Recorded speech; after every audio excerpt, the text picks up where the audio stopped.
अस्सलाम वालेकुम व्यूअर्स, आप देख रहे हैं हमारी खुशखबरी सीरीज़ और मैं हूं आपका मेज़बान अब्दुर्रहमान। आज हम आपके लिए दो खुशखबरियां लेकर हाजिर हुए हैं। पहली खुशखबरी तो बहुत बड़ी है, वो है पाकिस्तान में जो नई नई सनत शुरू हुई है मोबाइल फ़ोन बनाने की सनत।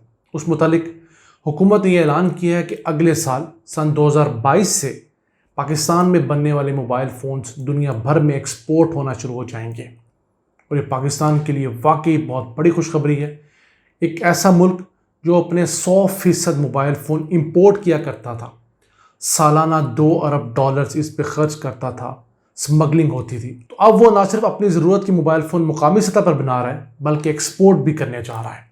और ये मोबाइल फ़ोन की सनत $1000 अरब से ज़ायद की सनत है। इसको डिस्कस करेंगे। जबकि दूसरी खुशखबरी ये है कि पाकिस्तानी हुकूमत ने एक और नई एयरलाइन को इजाज़त दे दी है जिसका नाम है फ्लाई जिना, और ये लेक्सन ग्रुप की जानब से ये एयरलाइन लॉन्च की जाएगी। वही ग्रुप जो एक्सप्रेस न्यूज़ को हैंडल करता है, जो मैकडोनल्ड की पूरी चेन को, सेंचुरी पेपर मिल्स वगैरह को हैंडल करता है, वही ग्रुप इस एयरलाइन को चलाएगा। और हम जानेंगे क्या वजह है कि दुनिया भर में एयरलाइंस बंद हो रही हैं और पाकिस्तान के अंदर नई एयरलाइंस आ रही हैं। 6-7 महीने पहले एयर सयार आई और अब ये फ्लाई जना आने जा रही है। तो आइए चलते हैं पहले मोबाइल फ़ोन की एक्सपोर्ट से मुतालिक। तो जो अब्दुल रज़ाक दाऊद हैं, प्राइम मिनिस्टर के एडवाइज़र ऑन कॉमर्स, उन्होंने ऐलान किया है कि अगले साल सन 2022 में पाकिस्तान से मोबाइल फ़ोन की एक्सपोर्ट शुरू हो जाएंगी। और इसका फ़ायदा ये होगा कि पाकिस्तान को सबसे पहले तो सालाना $2 अरब की बचत होगी जो हम पहले इंपोर्ट किया करते हैं, ये तो हमारी बचत होगी। फिर एक्सपोर्ट्स करने के बाद पाकिस्तान को मज़ीद डॉलर्स आएंगे, तो ये पाकिस्तान के लिए विन विन सिचुएशन है। इसी के साथ साथ हर नया जो असेंबली प्लांट पाकिस्तान में लग रहा है उसके अंदर 1000 अफराद को डायरेक्ट जॉब्स मिल रही हैं।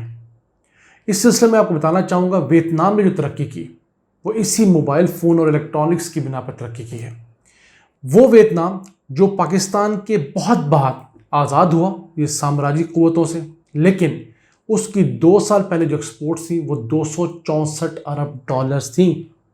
जिस वक्त पाकिस्तान की टोटल एक्सपोर्ट्स सर्विसेज डालकर 27-28 अरब डॉलर थे, हमसे 10 गुना ज़्यादा एक्सपोर्ट्स थी उसकी वजह क्या है कि उसने मोबाइल फ़ोन में इन्वेस्ट किया। अब जो वियतनाम की मोबाइल फ़ोन की एक्सपोर्ट्स हैं वो सालाना 51 अरब डॉलर्स हैं। जी हाँ, पाकिस्तान की कुल एक्सपोर्ट से तकरीबन 2 गुना ज़्यादा। ये तरीका है पैसे कमाने का। और इस इंडस्ट्री में लोग काम कितना करते हैं? 70,000 अफराद।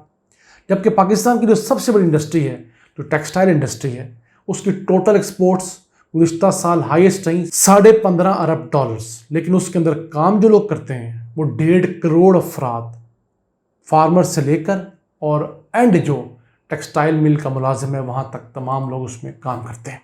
तो देखिए वो किस तरह एक महदूद अफराद से कितनी बड़ी इनपुट ले रहे हैं और हम कितने बड़े स्केल पर काम करके कितने कम पैसे कमा रहे हैं।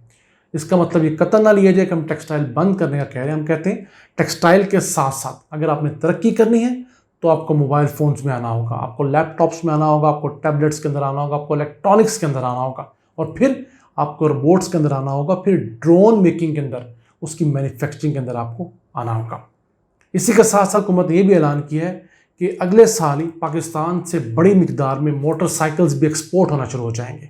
पिछले साल पाकिस्तान ने कुछ मोटरसाइकिल एक्सपोर्ट किए थे, कुछ इस साल किए, लेकिन उसकी वाकई बड़ी मिकदार में जो एक्सपोर्ट्स हैं वो अगले साल इंशाल्लाह 2022 से शुरू होंगी।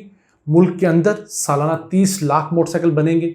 फिर पाकिस्तानी बने मोटरसाइकिल जो हैं वो इब्तदाई तौर पर अफ्रीका और सेंट्रल एशिया के ममालिक को एक्सपोर्ट किए जाएंगे, और फिर आहिस्ता आहिस्ता जैसे हम क्वालिटी इंप्रूव करते जाएंगे पूरी दुनिया में एक्सपोर्ट करते जाएंगे। और इन चीज़ों की जो मालियत है वो हमारी दीगर ट्रेडिशनल चीज़ें जो हैं, फ्रूट्स, वेजिटेबल्स, टेक्सटाइल, उससे कहीं ज़्यादा होती है। और यही वो करने का काम है जो हमारी गुज़िश्ता हुकूमतें ना कर सकें। अब मैं आपको छोटा सा कंपैरिजन देना चाहता हूँ। वियतनाम जैसा मुल्क, उसकी सन 2014 के अंदर जो टोटल एक्सपोर्ट्स थी वो $150 अरब थी, जबकि सन 2019 में उसकी एक्सपोर्ट्स बढ़ के $264 अरब हो गई। यानी सिर्फ 5 साल के दौरान उनकी एक्सपोर्ट्स में $114 अरब का इजाफा हुआ, जबकि हमारी एक्सपोर्ट्स इन 5 सालों के दौरान गिरी। किसकी मेहरबानी? नून लीग की मेहरबानी, जिसे पीपल्स पार्टी ने सन 2013 में एक्सपोर्ट्स 31 अरब डॉलर्स पर दी थी, उससे नून लीग वापस 25-26 अरब डॉलर्स पर लेके गई और बड़ी मुश्किल से हम उसको अब जाकर 31 अरब डॉलर्स पे दोबारा ला पाए। और दुनिया इस दौरान 125 अरब डॉलर्स का एक जंप ले चुकी है और ये सारा क्रेडिट इलेक्ट्रॉनिक्स को, मॉडर्न टेक्नोलॉजी को जाता है। आइए चलते हैं आज की दूसरी अच्छी खबर की तरफ। वो ये है कि लेक्सन ग्रुप जो है, इन्होंने एक प्राइवेट एयरलाइन की दरख्वास्त दी थी हुकूमत को, जो हुकूमत ने मंजूर कर ली है। इसका नाम है फ्लाई जिना। ये एयरलाइन जो है इब्तदाई तौर पर 3 एयरबस A320 लेगी, फिर आहिस्ता आहिस्ता इसको बढ़ाकर 6 करेगी। शुरू में ये डोमेस्टिक फ़्लाइट्स शुरू करेगी और फिर आहिस्ता आहिस्ता इंटरनेशनल बनेगी, जो कि क़वानीन है। अब देखने में आ रहा है क्या वजह है कि दुनिया भर में एमिरेट्स जैसी एयरलाइन हुकूमत से मदद मांग रही हैं और वहाँ उनको पैसे दिए जा रहे हैं, बेल आउट किया जा रहा है। पाकिस्तान में प्राइवेट सेक्टर चल रहा है। दिसंबर के महीने में एयर सिया लॉन्च हुई, तो अब ये फ्लाई जिना को इजाज़त मिली है। इसके अलावा 2 और एयरलाइंस पाइपलाइन में, उनकी स्क्रूटनी चल रही है। तो उसकी वजह यह कि हुकूमत ने कभी भी मुकामी सतह पर एयर ट्रैवल को प्रमोट नहीं किया था। हमारे जो खूबसूरत इलाके थे, मसलन सवात का सैदू शरीफ एयरपोर्ट, वो बंद था गुज़िश्ता 12-15 साल से, अब जाके खुला है। तो कराची से किसी ने जाना होता था तो उसको बेचारे को बाई रोड जाना पड़ता था। 4 दिन तो उसका जो रोड ट्रैवल उसमें निकल जाते थे। इसी के साथ साथ जिन्होंने फ़ॉरेन से जाना होता था, उनको पहले इस्लामाबाद आना पड़ता था, फिर उनको बाई रोड जाना पड़ता था। कुछ लोगों के पास टाइम कम होता है, कुछ लोग सफ़र नहीं करना चाहते। इसके अलावा स्कर्दू और गिलगित के 2 अहम हवाई अड्डे जो हैं, वो ऑल वेदर है ही नहीं, यानी कि वो सिर्फ उन हालात में चलेंगे जब मतला बिल्कुल साफ़ है। अगर मतला ख़राब है, बारिश हो रही है, बर्फ़बारी हो रही है, तो वहाँ पर ना तो फ़्लाइट लैंड कर सकती है, ना टेक ऑफ कर सकती है। तो जो वहाँ चला गया वो फंस गया है, वो 2-3 दिन इंतज़ार करेगा। तो अब हुकूमत ये कर रही है कि ये दोनों एयरपोर्ट्स जो हैं, स्कर्दू और गिलगित, इन दोनों को इंटरनेशनल स्टैंडर्ड्स के ऊपर लेकर आ रही है। तो दुनिया भर से जो फ़्लाइट्स हैं वो डायरेक्ट यहाँ पर आया करेंगी। दुबई से फ़्लाइट यहाँ आया करेगी, लंदन से आ सकेगी, उससे यहाँ पर टूरिज़्म बढ़ेगा। इसी के अलावा पाकिस्तान के अंदर जो मुकामी टूरिज़्म है वो बहुत बढ़ रहा है। जो मिडिल क्लास पाकिस्तान के ऊपर के सामने आई है, वो स्विट्ज़रलैंड तो जा नहीं सकती, वो मालदीव तो जा नहीं सकती, तो वो अपने इलाके जो उनसे ज़्यादा खूबसूरत है वहाँ जाने को प्रेफर करती है। तो उस वजह से पहले जो गाड़ियों का रश होता था, जाने आने के मसाइल थे, उनको ख़त्म करने के लिए अब जो लोकल टूरिज़्म है वो बाई एयर जाना शुरू हुआ है।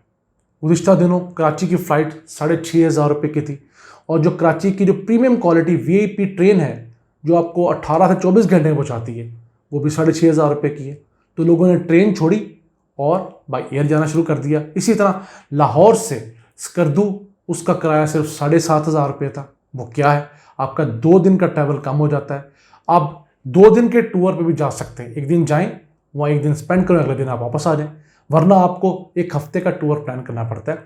तो ये जो नई डायमेंशंस आ रही हैं, पाकिस्तान ने अपने आप को खोला है, वीज़ा रजीम आसान की है, इसकी वजह से इंटरनेशनल टूरिस्ट भी आ रहे हैं, मुकामी टूरिस्ट भी आ रहे हैं। हुकूमत जो है टूरिज़्म को एज एन इंडस्ट्री प्रमोट कर रही है, उसकी वजह से भी लोगों और इन्वेस्टर्स के अंदर इन्वेस्ट करने की, जाने की खू जो है वो बढ़ रही है। ये थी आज की खुशखबरियाँ। हमारी अल्लाह से दुआ है कि उसी तरह पाकिस्तान पर अपनी रहमतें और बरकतें नाज़िल फरमाता रहे। अल्लाह ने के बाद।